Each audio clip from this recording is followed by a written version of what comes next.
and a privilege. A challenge because of the diocese's complexities, geographical variety, Pākehā settlers, Pacifica and new migrants, theological and liturgical diversity, young and old, men and women. There have been many contending voices in the diocese from its very beginnings. How do you do justice to the richness of the past? The many people of faith, the buildings, the institutions, which are all part of the fabric and being of this body that we call church. How do you honour the beliefs firmly held about whether to build a cathedral or not? What part should be given to bishops, laywomen and men, the ordained, all with their distinctive contributions? These are just some of the questions which face the writers in approaching the history of the diocese. But if it's been a challenge, it's also been a privilege. Historians are given access to people's lives through their writings and records. They encounter the very human story of women and men, their faith and their foibles. Just two examples. Janet Hancock, Superintendent of St Mary's Home, volunteering to work in Kilbride Temporary Hospital during the 1918 influenza epidemic, becoming sick within 3 days and dying soon after. Jasper Calder, by turns endearing and exasperating, the first Auckland City Missioner, who gave extraordinary leadership during the 1930s depression. It's been a privilege to edit this volume because of the great support given by so many people.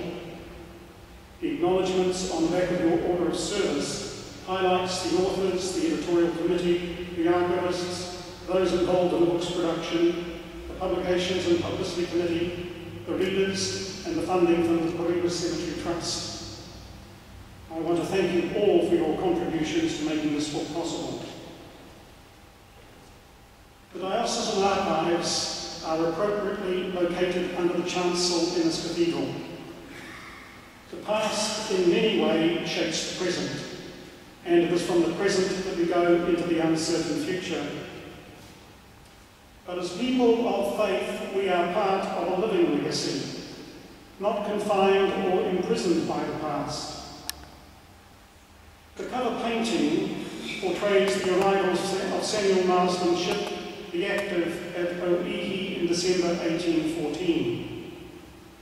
Our first reading from Living Legacy comes from Marsden's account of his sermon on Christmas Day and the beginnings of Te Hāhi Mihanari. The second reading reminds us of the caring ministry of the Church, seen in the response of the Reverend J.F. Lloyd and Dr. Thomas Kemperdine. The third reading reminds us of the demands of pioneering pastoral ministry. The final reading reminds us of the diocese's heritage in its buildings and in its people. The second illustration on the book's cover shows an Anglican youth buoy on the beach at Oihi, coming together for worship. Māori and missionaries gathering on a beach beside the sea in 1814, and young people meeting for worship in the open air in 2004 remind us of our greater heritage and Jesus' encounters with his disciples beside the Sea of Galilee. If we listen quietly, perhaps we will hear Jesus say, "Do you love me? Feed my sheep." The legacy lives on.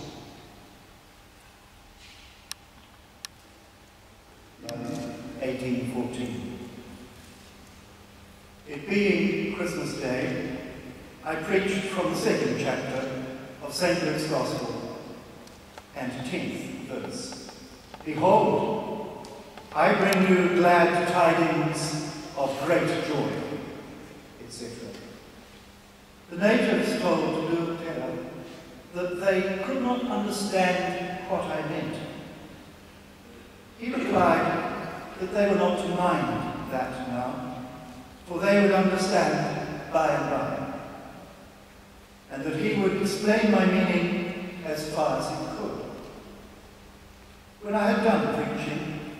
he informed them what I had been talking about. Duatera was very much pleased that he had been able to make all the necessary preparations for the performance of divine service in so short a time.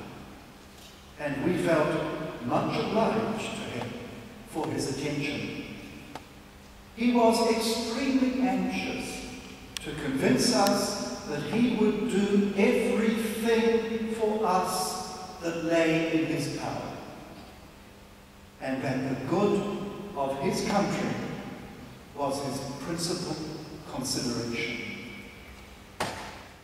Personal tragedy and pastoral concern led to the founding of the Parnell Orphan Home.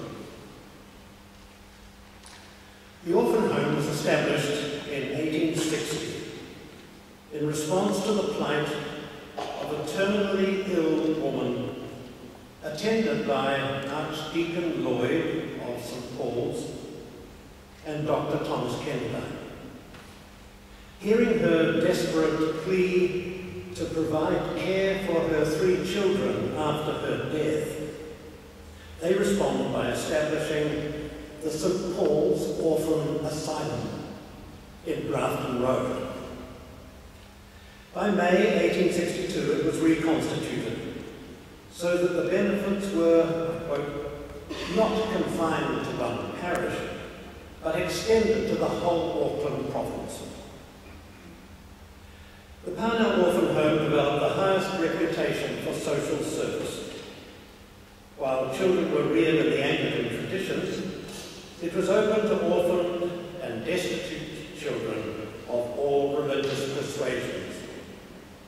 The newspaper, the Daily Southern Cross, praised this inclusive policy, asserting that, quote, few institutions of a charitable nature in this province possess a stronger claim on the practical sympathy and support of a benevolent public. Selwyn observed that the war caused a great increase in the number of orphans.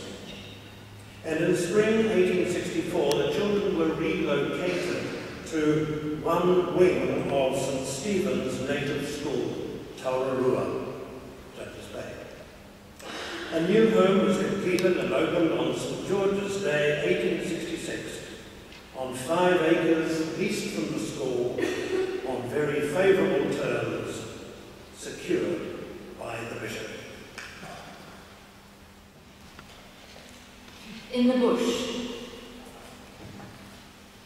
On the 22nd of March in 1871, Bishop William Garden Cowie baptised Edith Florence Snell in her parents' house in the bush, north of Auckland.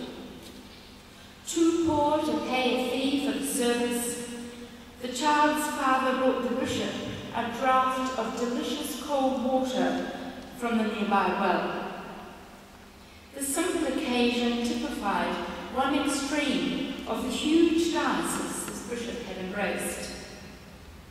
Behind him that day lay a difficult search for outlying settlers. Bush tracks, steep hills, riverbanks where his horse slithered in the clay. And ahead lay a ride with tangled roots underfoot, and overhead there'd be boughs that would snatch at him from his saddle. And at the end of the day, he'd have a very excellent meal of stewed pigeon at his lay reader's home in Manapai. Out of encounters like these, the colonial church